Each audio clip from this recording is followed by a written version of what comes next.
Relevant supreme court judgement, প্রাসঙ্গিক supreme কোর্টের রায়। Relevant মানে হচ্ছে প্রাসঙ্গিক বা সম্পর্কিত। সুপ্রিম কোর্ট ভারতের সর্বোচ্চ আদালত, আর জাজমেন্ট মানে হচ্ছে রায়। অর্থাৎ আর্টিকেল 12 এর অর্থ ও ব্যাখ্যা বোঝার জন্য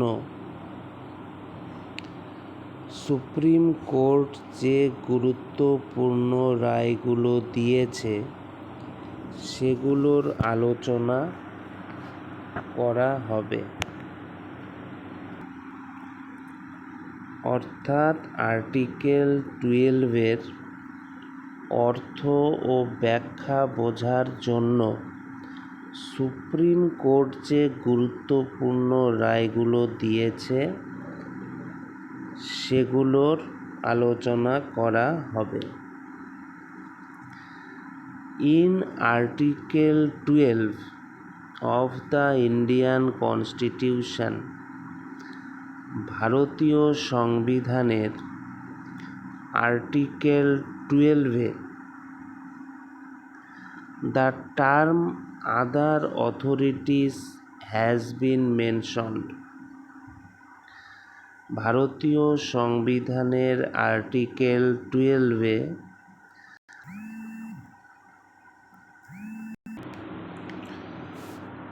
তাহলে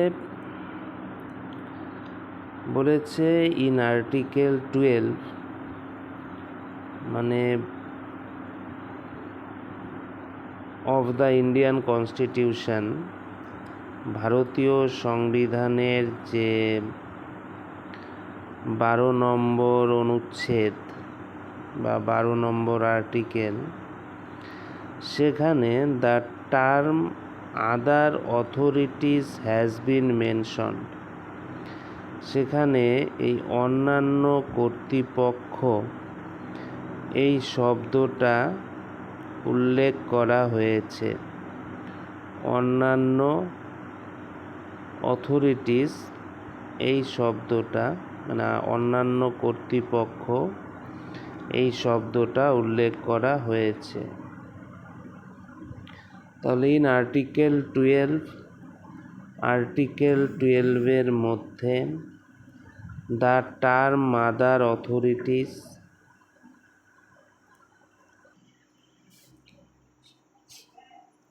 আদার অথরিটিস শব্দটি